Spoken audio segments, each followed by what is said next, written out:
Do you think that changed anything? I think I'll apologize up front to everyone. Because you look like Aunt Jemima. Oh, Lord. This is how I hike the pasture, folks. Okay. All right. Hello, all you on YouTube. We're about ready to get started. Here in 3, 2, 1. Welcome to Southpoint and fantastic Friday. We can see the end of this grind. Once again, we are at the Southpoint Hotel with No Spin Rodeo, right here beside the gold carpet.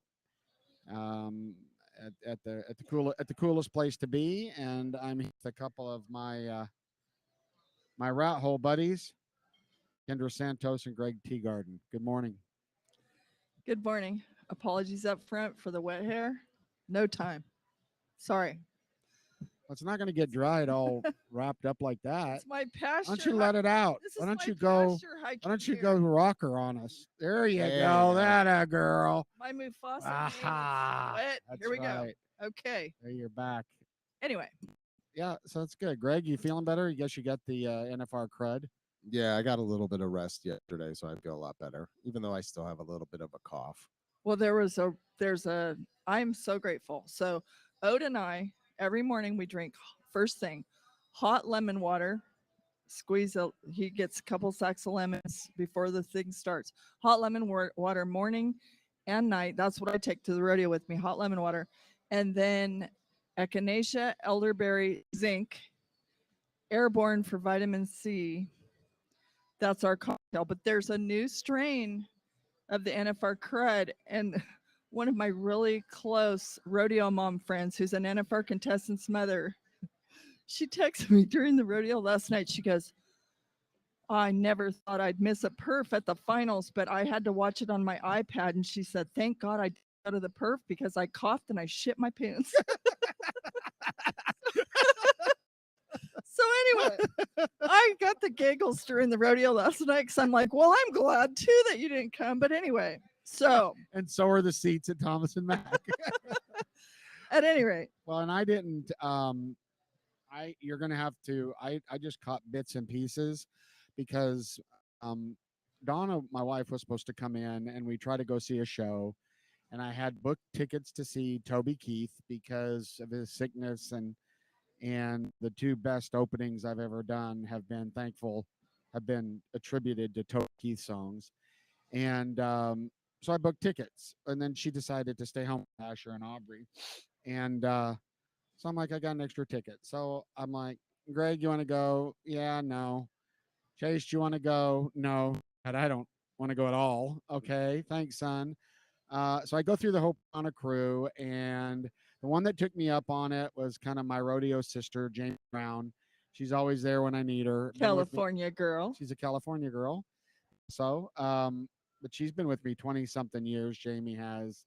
And we went to see Toby Keith, and he's been sick. So he went from a mountain of a man to his legs maybe 5 inches. But his voice was there, and Dolby Theater was sold out, and he put on a really good 90-minute show. He weakened a little bit at the end, but so my point on this is great show. Thanks for going with me, Jamie. And I only got bits and pieces. So, but I did do some research on some stuff we talked about that I can follow up. Today's a great day to wing it. And on Jamie Capps Brown, I love her. Anybody who knows her loves her. And she worked with us in our early PBR days too. And I remember Randy Bernard, because we all grew up in the same area. I used to walk to class with Randy Bernard and Ray Ellerman, who at the same time were the commissioner of the PRCA, and the leader of the bull riding world and the PBR. But anyway, Randy used to say about Jamie, she's the person who, if I gave her the sack of cash, and she was stranded out in the middle of the Mexican desert, she would come back the next day and have a few extra dollars in the kitty. He used to say that about her, and it's true. But a fun fact about Jamie is John Harrison won his, as they call it, the Triple Clown this year. Mrs. Clown. Yep. I call her Marilyn Monroe. Does she not? Yep. John's That's wife, good. Carla. Yep. Okay. She is a Ginolini. She's from our country too. She used to announce my kids' junior rodeos, and Jamie and Carla cousins. So I know. small world. And But anyway, Carla came to World's Toughest. Jamie was with me at World's Toughest, and Carla came when she was young, right, and just hadn't been caught yet, and was doing PR and different stuff for us, and her personality, and have you ever heard her as an auctioneer? yes, I have. She makes you want to bid. Oh my God. good. Anyway, I call her Marilyn because if she's not a spitting image from Marilyn Monroe, I don't know who is. She's beautiful. So Absolutely anyway. beautiful. Anyway, okay. So the reigning world champion bareback rider Jess Pope last night, 88 and a half. That big black white face horse, the Crow, is aptly named. Watching guys like Jess, like every single night, he and Cole Reiner are doing these, I don't know if it's yoga moves or whatever, in the tunnel. And like I play thread the needle through them like a drill team coming to the press room. Those guys and their stuff they do, the stretching and I don't even know if yoga is the right word, but the fitness of the bareback riders, stuff, it is really cool. Anyway, and it's kind of fun because he seems like really nice and really quiet, and yet, you know how Luke Branquini do the booty shake on a good run. Jess Pope does the Macarena. Like I didn't see that coming really. So, well, and I wanted to answer a little follow up because we're in rough stock right now. A little follow up on how stock is selected. Here's specifically how it goes. The Cowboys send a list to their event rep. The event rep cuts it down to 105 animals that they recommend. That event rep takes it to a committee of 3 called the Livestock Selection Committee. what kind of people are on that? Get there. Okay. Come on. Patience. Hair wet here. So they have to now bring videos. So, because I've even heard the stock contractors say, I got to find videos. Well, that's easy to find now with Cowboy Channel. They got to bring videos to this selection committee. The selection committee does have 2 buckles on it out of the 3 people. Now, in each event? No, but still 2 gold buckles. No. So, anyway, so there is a livestock now. So I tried to do a little research on why a livestock selection committee. Why not just the event reps? And when you don't get real clear answers, there had to be some politics in that back in the day. That's where I land on that. So there's a committee. They pick. Nothing like leaving it up in the air. But again, sorry, because a gold buckle in I didn't really leave it up in the air. The livestock selection committee helps people get animals into the NFR. Okay, I get that, but you're saying that a world champion bull rider could override the Cowboys on bucking horses? In theory? Well, listen, if you just look at the numbers, yeah, you're right. There's 3. Technically speaking, you would need to have 1 for every, right? An independent analyst for every, or 3 each. You could have if you wanted something, if they're reviewing the timed event, but it doesn't sound like that. I have one thing that is just a question from what you said is why the Cowboys who are competing here this year would not have the final say, because it's their life, it's their livelihood, it's their career, it's their money, it's their everything. So I am mystified a little bit as to what the reason. There must be a reason why you would hold the card that you could override the actual guys that are here now. And another thing that I thought of after we talked about that is they pin. It's all about how you pin them. It's not just about who comes, but what 15 everybody draws at, really. And I've seen it this year and even made comment. One guy's eliminator is not another guy's eliminator. Okay. One guy's eliminator be one that just bucks so hard I can't sit down on him. right? And another guy's eliminator is a swooper because he can ride everything that they stick out unless he swoops and cheats. So I don't think I think there's probably a problem here, right? There's probably a better way. There's a better way, maybe, um, and but ultimately letting the guys pick what they get on would you could actually think about it like this. That would be like getting to pick who you played in the Super Bowl. This is the team I want to play. I'm sure there's two sides to every story, and a lot of times there's five. Yeah. So, but I will say on that subject, having bumped into, some of the rough stock guys like at lunches, different things. I don't know. On some of this other, sort of similar lines, we've talked a little bit. Well, we've talked quite a lot before about like the Casey Field, he's not here, the reasons, and what Sage Kimsey had to go through of showing up to turn out. It really struck me last night during the barrel race. Well, I'm just going to say it now. Cassie Mowry in the round last night. Last year, she went to 28 rodeos to get here. This year, she went to 28 rodeos to get here. Last year, she went to 26 rodeos to get here. So I guess the WPRA does not have that same minimum rodeo requirement, apparently. They do not. They don't. I can't think of I honestly, I cannot defend the minimum. I can't either. So I can't think. Greg, could you think of any reason No. that a guy shouldn't come here if he can win enough to get here? No. Yeah. Penalizing some of the best actors, we haven't come up with a reason. There isn't one. There's not one, and it's stupid. Okay. So in the bareback riding, interestingly enough, Keenan Hayes has still got the lead for the buckle by 55,000. Shows how dominating his regular season But was. that ain't, again, as we look through all of these, it's one stump of your toe with this aggregate and the rounds paying 30 grand. There's only a couple of these races that are.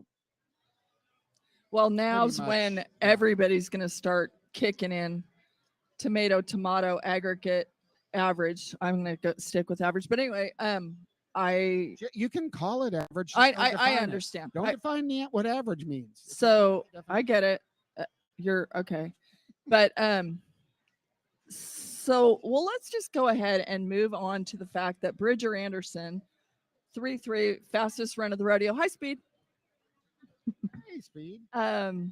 Fastest run of the rodeo last night. And I've mentioned it, but this is a great kid. And if you think Orrin Larson's sore, do not think that, do understand that Bridger Anderson's not far behind him. And he has multiple daily appointments with people trying to get him to where he can get out of bed, including a chiropractor's table. He doesn't look like Orrin.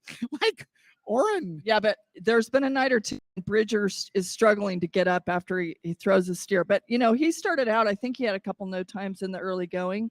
But it shows where, the gravel pit in your belly, the guys who can, dig way on down there, and then there are some people here that got off to a slow start, a rough start, bad things happen early, and their heads, their demeanor, their heads have been down, and their body language is hurting them. And to Bridger's credit, what a great kid. And also I'll say it's really cool to me, having seen him as a young teenager win inaugural Oatberries Junior Steer Wrestling World Championship in 2017.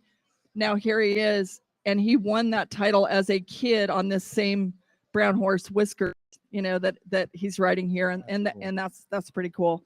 And just I'll follow up on the steer wrestling. 0.2 of a second in let's call it the aggregate.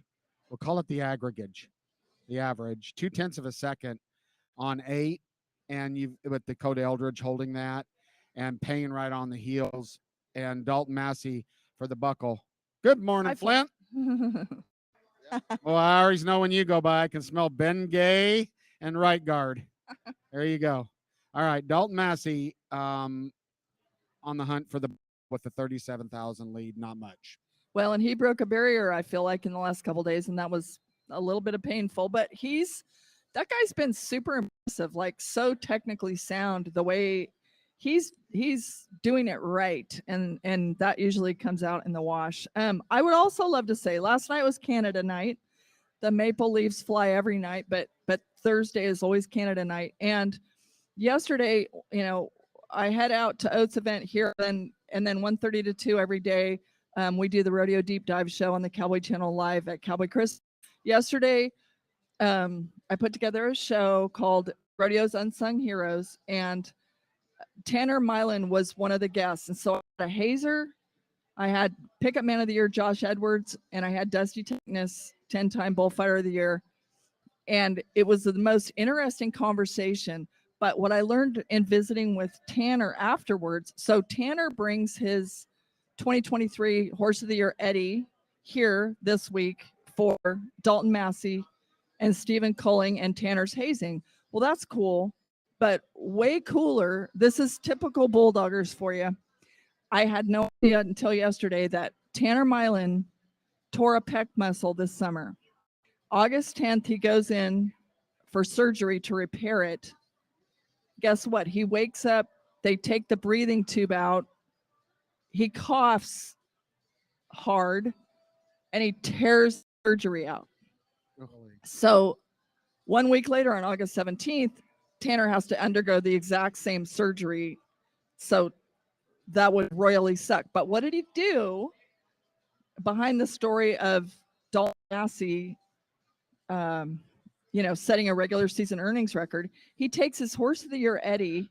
He's laid up double whammy surgery. He sends Eddie in a rig with Dalton Massey, Stephen Culling, and Ryan Schuckberg while he's out. I mean, a lot of guys might have said, well, Eddie will just take a break in the pasture or whatever. No. And so, Dalton Massey's gratitude to Tanner Milan. Also cool to me is Ryan Schuckberg that I just mentioned, because he was in the rig with those guys, with Tanner, Steven, and Dalton. Ryan Schuckberg, he's a cousin to Zeke Thurston and Bo Cooper, who are both here. And it's because I was asking Ode about it on the truck last night. And so Ryan Schuckberg is the son of Tom Schuckberg. Tom has two sisters. Tom's sister Linda is Zeke's mom, married to Skeeter, and Tom's sister Patty is Bo's mom. So anyway, on Canada night, that was kind of a fun little thing to find out in the truck. But that is cool. The camaraderie, the Bulldoggers, they're the baddest of them all. We all know that already.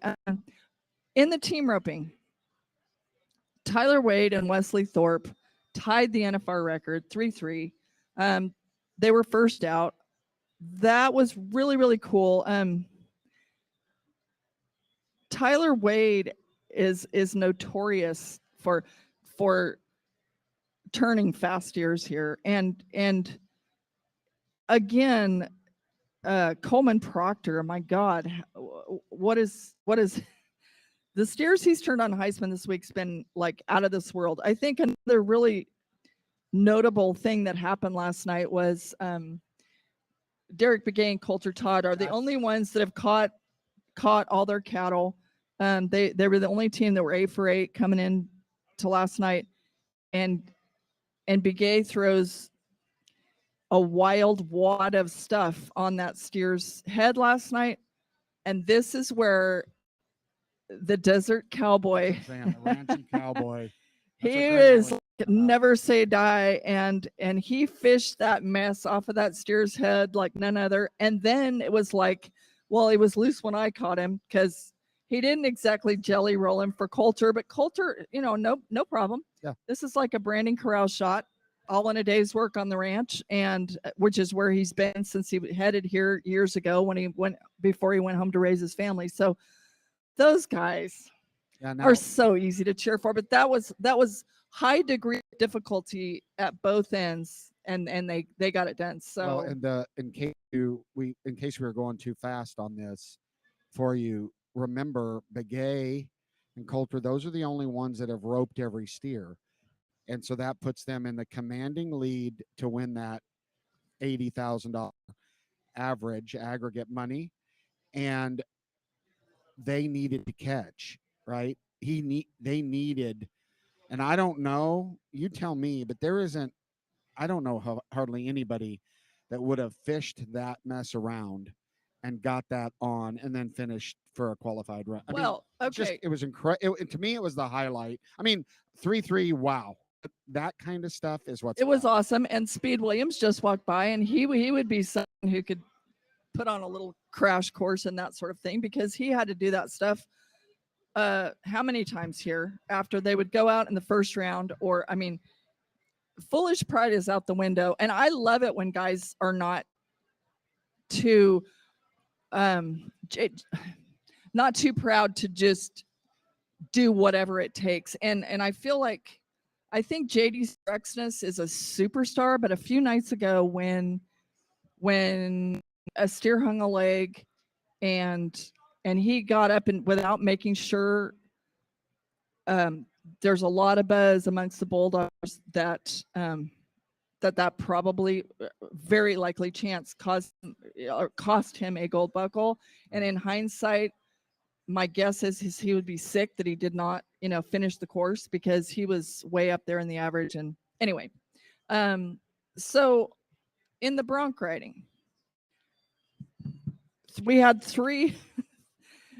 We had Brody Kress, Sage Newman, and Zeke Thurston. And if I remember right, Sage jumped on the back of Zeke's horse. Yeah. And that we had a little bucking horse ride in the after. grand entry. Yeah.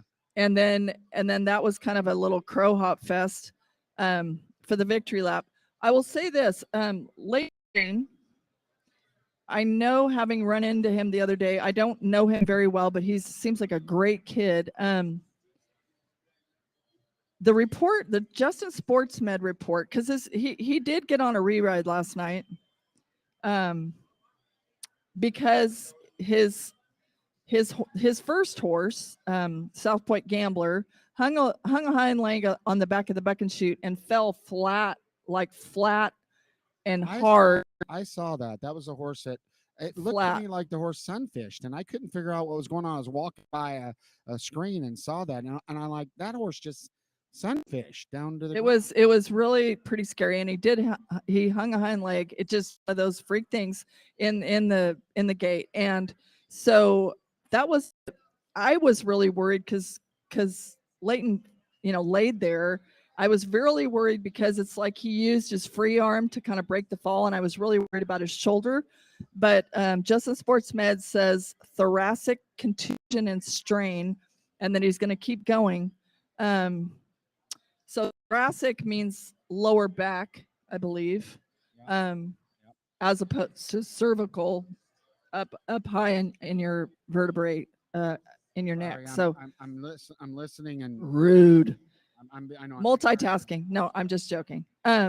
So anyway, pretty cool. Okay, so Brody had Corian Lang's Monster. Sage had Devil's Advocate of Three Hills, and Zeke Frontier's Yellowstone. So again, on Canada night, here comes Zeke.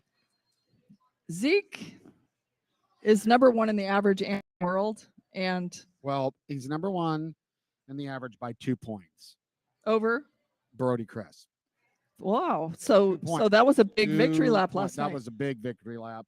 2 points. Think about it. 2 points. Yep. And Zeke and Newman are battling out for the buckle with $375 currently separated. Isn't that awesome, actually?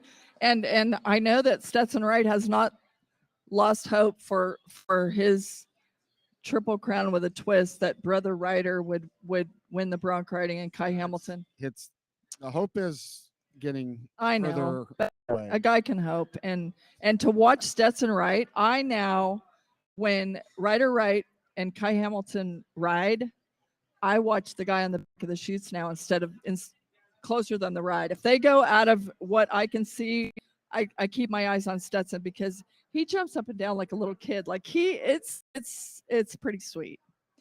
Anyway, let's go on to the calf roping. on Canadian night, we had some shuffles. Well, let me say, these are the big, heavy. These are the same calves they ran. I think what rounds, like 2 and 5 or something. I can't remember for sure, but these are, I don't know how to. They're just big, heavy, soggy. You don't. These are really tough calves to hit the 6s in. Okay. And on the flip side, higher degree of difficulty, and I applaud that there would be some higher degree of difficulty, that as long as they're not sorry, as long as they don't kick, but as long as they're a little heavier and a little soggier, I think right on. Let's test the variety of skills that we have here at this level. Hunter Heron won the round. He was 7-4, but on Canada night, there was a little horse shuffling. Logan Bird from Canada, he has this little buckskin horse they call Peso, and the Peso. That's Hanchy's horse, right? No, it's Logan Bird's from Canada. Hanchy's been riding. So Hanchy, this has been a go-to for Hanchy. So Hanchy's horse of the year, Bugsy, is hurt. I think strain suspensory. Correct. Because remember, I brought it up and you said, no, I think he's just making a change. Well, I said, just trying to do something different, whatever. And then like a couple days later, then he kind of finally came forward and said, it's an issue here, but Peso from up in Canada, you will always see him at the Calgary Stampede, and this is his perfect. So he's been helping Hanchy and Ty Harris the last couple days. Last night, Ty Harris got back on his yellow horse, and Bo Cooper from Canada, who travels with Hanchy and both rode Peso last night. That's a cool little horse. And in these conditions, hard to beat. So like Caleb didn't place last night, but what he did with a hard running black calf that was no good was he didn't panic. And that sort of thing, that always comes back around when we start talking about the average or the whatever we're calling the aggregate average. The whatever. average, we'll call it the average. Again, Shad Mayfield was fast. He was 7-2. He would have won the round, but his calf got up a couple nights in a row. Do you know what his emoji? And he took 2 reps, by the way. Have you seen his emoji on his Facebook? No. It's the emoji with the zipper across the mouth saying, please help me. Well, he must, if you've been noticing, his ties have seen a little off. His wraps. Well, when he took 2 wraps last night, the only explanation is that the legs were stacked and he didn't have a good cross. Otherwise, the calf stays tied. But when those guys have an internal clock, and when Shad Mayfield knows, he went last. When he knows I can put 2 wraps after last night, my 6-1, gets up with 1 wrap. I'm gonna put 2 wraps on this calf. I can still win the round, and then the calf gets up. Yeah. But before he gets back to his horse, it's like, oh Lord. Anyway. And Haven's got the average right now he's got a 3.2 second advantage on 8, which is that's a pretty good amount of time. With Riley right behind him, Riley Webb. And Riley is also like Caleb. Riley is showing, he's only 20, but he's a veteran. He's been on big stages for a long time, and this is his second NFR. He's showing so much maturity. He was first out last night, 8 flat. Like he's remaining very cool. He's got a $61,000 lead for the buckle, the big buckle. But again, let me remind all of you, especially if you're just kind of new to catching up, it just takes one bad run with 80,000 paid to the guy with the best on all of them and 30,000 rounds. So Riley needs to continue, as we know, to keep that professional, calm approach, ride to win, but don't lose your cookies while you're doing it. Right. And Haven is on full court press mode. And today on Rodeo Deep Dive, it's going to be a fun one. It's the Rodeo Power Couples. And I look like a genius now that I booked this a month ago, but I have Shelby and Haven. Shelby just won her first gold buckle. Haven just sets a new, NFR record in 6'4". And then I also have Brittany Posey Tanazi and her NFR team rep, her husband Garrett Tanazi, on today's show. And I've barely had time to look at social media, but Brittany Posey Tanazi, did she perhaps clinch the gold buckle last night? It looks like it to me. I think It looks like there's no way out. it was back on Benny last night. She's got it. It's looking awfully good. Yeah, she's got it locked up. So anyway, Well, so you talked about power couples. I don't think I'm going to go there. There's been some historical power couples that haven't worked. That's all. So if you know it, you know it. Here we go. Fair. So okay, let's see what else. So to the barrel race.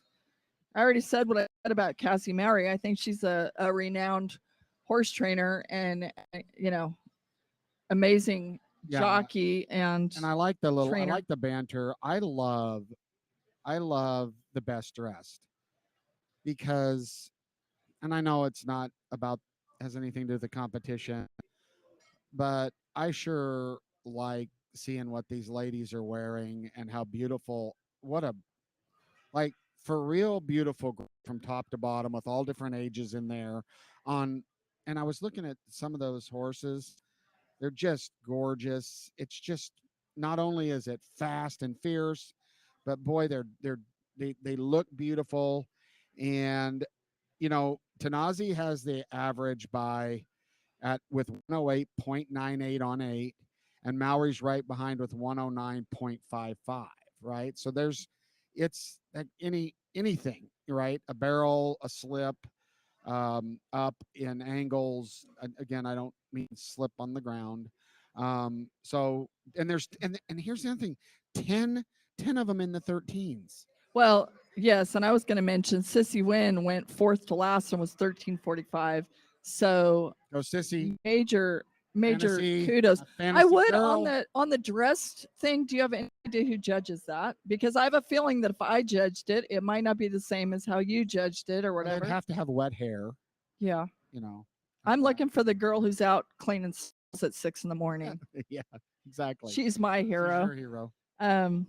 Anyway, great barrel racing. It's been a great barrel racing. It's going to be fun to watch. I do think Brittany has it up, but she had a commanding lead coming in. She would have had to work to mess that up. Well, and stranger things have happened because you can get here and for whatever reason, a horse or two go down, or they're just not having their week, or you start hitting a bunch of barrels or whatever. Major kudos to her. She's held it together like the professional that she is. Yes, and so the bull riding last night, let's just say, so there were some cool things that happened in the last night. So Tristan Hutchins, Pete Carr's Pegasus. Pete Carr's loaded with high end. Pete has got as good a set of everything. He does. He puts money in it. He cares about it. I asked him over at the trade show when I was on one of the shows with him. I said, "What do you still love rodeo?" And he said, "Absolutely. I love it." He said, "How can you not? Now rodeo's my family." But that bull, had he kind of slowed down, got into the fence on the end. Had he the way Tristan had his seat on him, had it been a full 8 seconds of what the first 6 seconds was, I guarantee it'd have been 92 or 93. Well, and I made my day sheet has chicken scratch all over it, but a huge notation also, Sage Kimsey, the second level effort that he put out. I mean, he was only 1 point behind at 88 points. It was off the effort that it was like, for most people, you think, okay, game over, he's backed off. No. Yep. He put a foot down in there and said no. And he knows this because you've mentioned how these guys know the game. So Kai Hamilton shows, kind of the first Krypton moment. And he, for the average, Kai's got 514 points on 6 ridden. Sage and Kai was 2 bulls ahead of everybody. Sage, right? 2 rides ahead. Now he's down to 1 qualified ride. Sage gutting it out, getting it. He's at 4:37 on 5. So again, Kai's to take this home, he's got to ride his bulls. And that's not easy to say with the sets coming. And with a broken rib and a bruised punctured lung lung. and all the things. But like JB Mooney said, you have 2 lungs for a reason. Yeah. Well, but Kai's got a $200,000 lead for the big buckle, and it would have to it would it would have to completely crumble. He'd have to not ride, say, lots of things have got to work exactly right for him to not. It's leaning in his direction. leaning but in his but direction. and yesterday before, Tandy Freeman is a dear friend. We sometimes go to Santa Barbara, his wife Maureen and I, and they rent a little casino by the Mission, and we're like drink coffee in the morning in your pajamas friends. And he, for decades now, he comes to the press room and gets his coffee before the rodeo. He did it yesterday, and so we had a minute for him to tell me like his side of the Kai, and he was, of course, front and center in it. And there was all this controversy about the concussion, and there were some people, there was some pucker in the Justin Sports Medicine room of people. They were worried about taking a beating if Kai got hurt worse, that he went ahead. Well, okay, for one, Kai released about 7:30 in the morning after he got KO'd, and the doctors there, like, gave, they tested some different things and felt comfortable to release him. And then he went straight to the Thomas and Mack and met with Tandy for the talk. And as far as extensive tests, this has evolved over time, where someone in charge with sports medicine can actually say, you are not going to ride. Concussion protocol. Okay, this has evolved to where the words that came out in that trauma center in the room when it was Kai, Stetson, JB Mooney, Dusty Tugness, and Kai's college rodeo coach CJ Aragon were we are independent contractors. And ultimately, whether you ride with a helmet or not, whether or not you get on, is ultimately the Cowboys' call. And but it is that has changed. This came out of the conversation. It shouldn't be. Well, but it has, because the fierce fight in these guys to win could override. If it's a situation where you have a brain issue, that if you get hit in the head again, your world could be over. Sometimes that's why they have understood protocols in other sports. I totally understood. And my bird's eye view of the conversation here is that the doctors, before they released him, they felt comfortable, and then Tandy could have given him extensive further tests once he got out to the arena, but the conversation went, I can give you all these tests, and whether you pass or fail, ultimately now it is going to be your call. And Kai said, thanks, mate. I'm getting on. And I was just wondering, but I think Tandy, from what I understand, and I kind of got this from you and a couple other people, the hospital didn't stress the concussion as a major part. Got knocked out, and it may even have been listed as a mild grade concussion. And the only thing that I want to make sure that the fans out there know is Tandy, what makes Tandy unique is he's been doing this a long time. These guys trust him. And I've seen Tandy at times go, no, he's just a cowboy. He's going to do it. I've also seen Tandy at times look pretty fierce, play Papa Bear in their eye, and go, no. Oh. Yeah. And I trust him. They trust him. The rodeo, there's a reason he's here. There's a reason he's here. He's a godsend.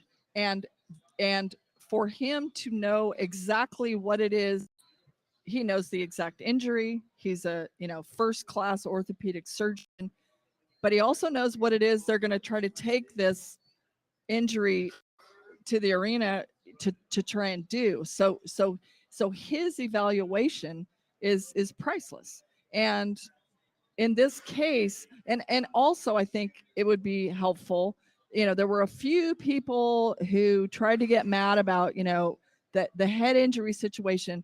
Here's how Tandy explained it to me to explain it to other people with the concussion. Yes, he did have a concussion. It appeared no lingering damage, but how you can get a concussion from blunt force trauma to the chest, you don't have to have head trauma to get a concussion. In this case, how you get a concussion is the force is so strong that your brain is jolted so that it hits the inside of your skull at heavy high impact. That's how you get a concussion. And you can get a concussion if you're in a bad car wreck and you Never get touch your your head. airbag in the chest, Right. and it can knock you out for the same reason, because your whiplash so hard that your brain hits hits the side of your skull on the inside, and that can cause a concussion. And that appears to be the case here. And also, like you said, this seems to be on the lower end of the spectrum. Not it's if Tandy Freeman thought that he had such a concussion that he was like risking, his life or his future, ability to think straight, he would have been a much heavier handed about this. And Tandy's seen a million. I'm Yes. sure Tandy, in 5 minutes of talking to him, has his own personal opinion of how bad this was. He's seen it all. So don't Yeah. shut up out there. They are keeping them safe.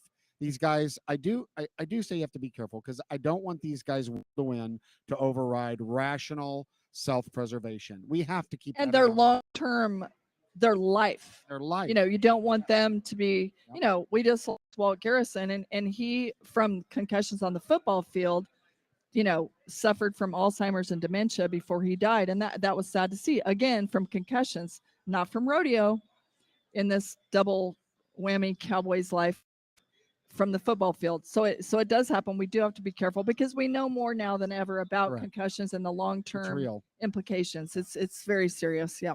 Well, and that's a good wrap on the rodeo. I want to cover a little shop talk for the last 10 minutes with Greg and you. I'm going to read what I thought was a really cool. I'm not a big Facebook person, but I flipped through it, and I thought that this young lady, I think it's a young lady, I don't even know. I don't know how you know anymore, but here's what she wrote, and I want to get you and Greg's comments on this, because I think it's pretty cool. The post was, I love weekender cowboys and buckle bunnies. I love flannel shirts paired with Toby Keith hats that you can buy at the gas station. I love seeing people fall in love with a sport real time, because I don't remember the moment it happened to me. I love how loud they get yelling the name for someone that maybe they're seeing for the first time. The NFR brings a brand of new crowd full of strangers, alumni, people whose dreams have changed, people who have never been to a rodeo before, and people who have entered it since they were 5 years old. I love how the sport can bring together that kind of group of people. I'm in awe. People invest their hard earned money to attend an event that they know nothing about. They pay to be in space where they could be misunderstood, misinterpreted, and probably judged. They do it for the same reason us old goats do, for the love of the sport, the tradition. I love this. The sport that the national anthem is always accompanied by a prayer. That Go ahead. At one point, this sport changed your life out there, all of you. Can be explained that other than an act of God, it just happened to you long ago, that you can't imagine life without it. It's a privilege to love this sport.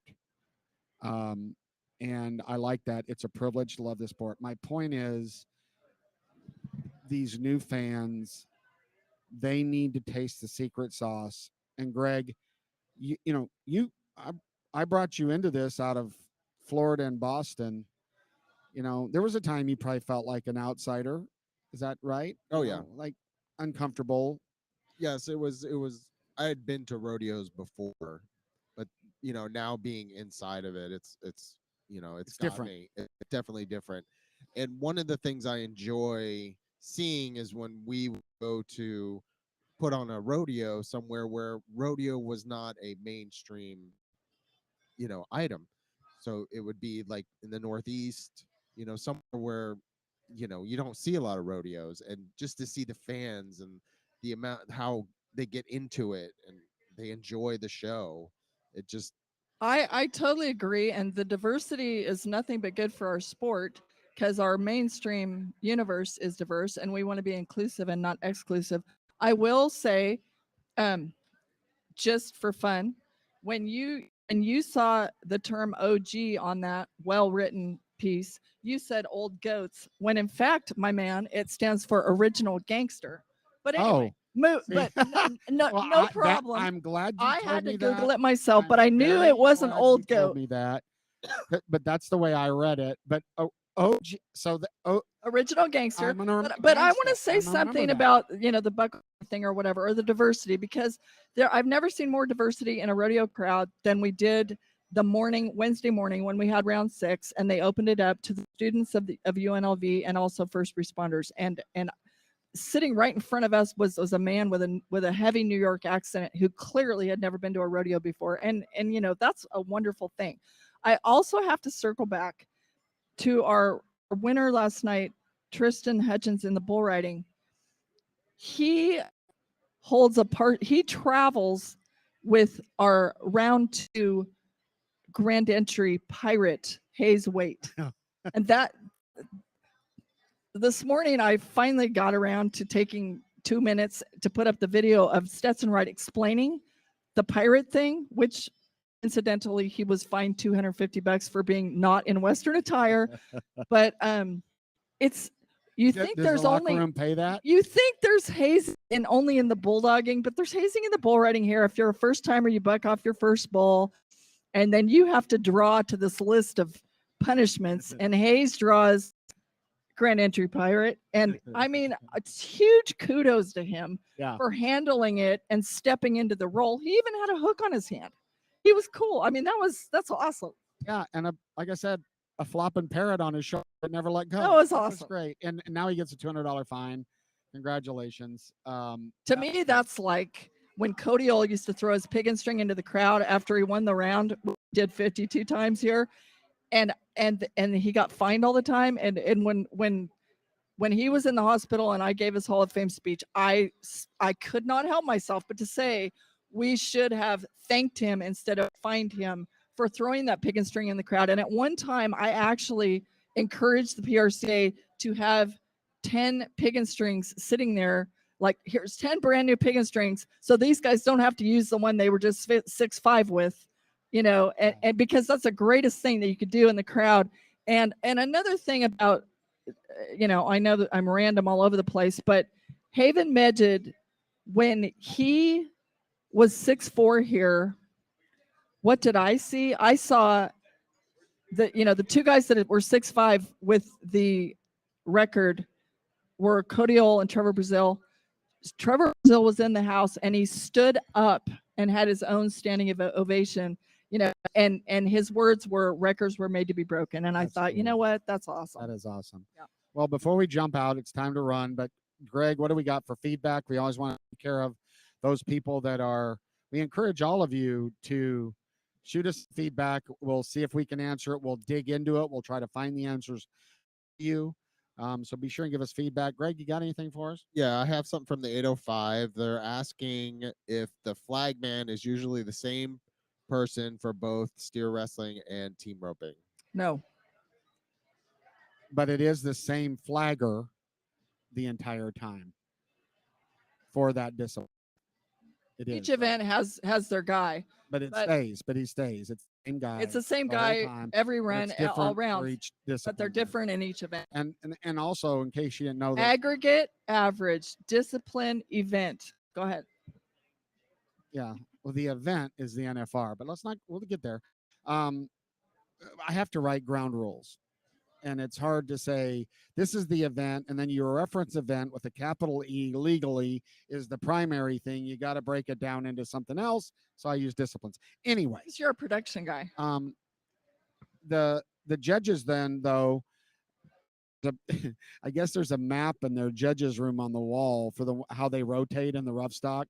So and I guess they're all standing there in front of it going, so I go down there over here.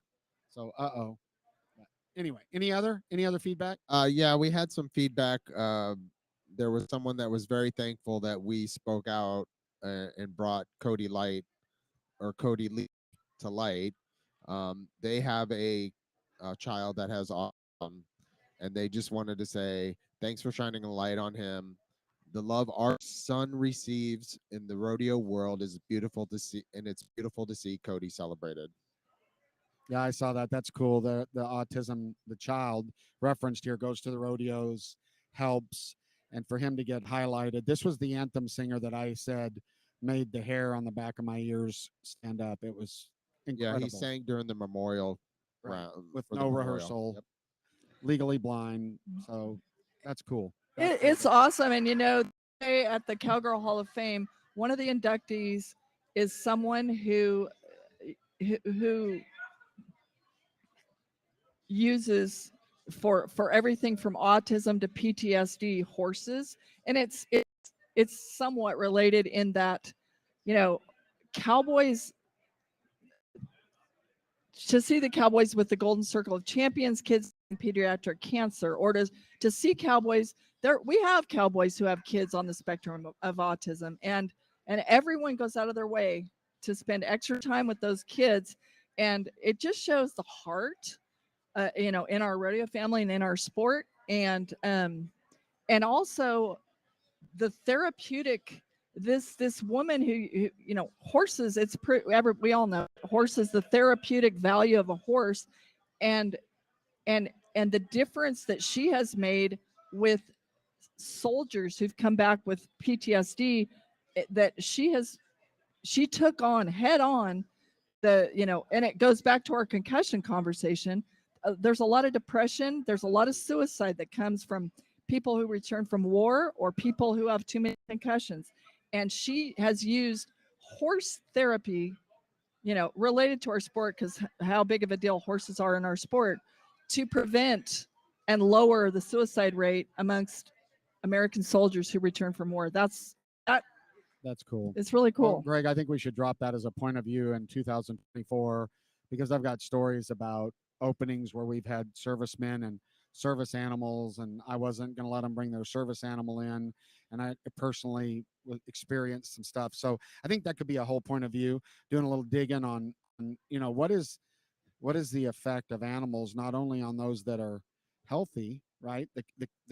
The relationship between pockets, right? Air, like it's real. They look in each other's eyes. And so we'll talk about that in the future. But running out of time, any final thoughts? Just hey, we love your feedback. 817-668-2395. You can text us or email us at nospinfeedback@gmail.com.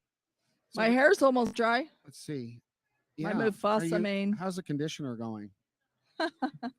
um Surely episode 16 is in the books. Thank you for joining us here at Southpoint.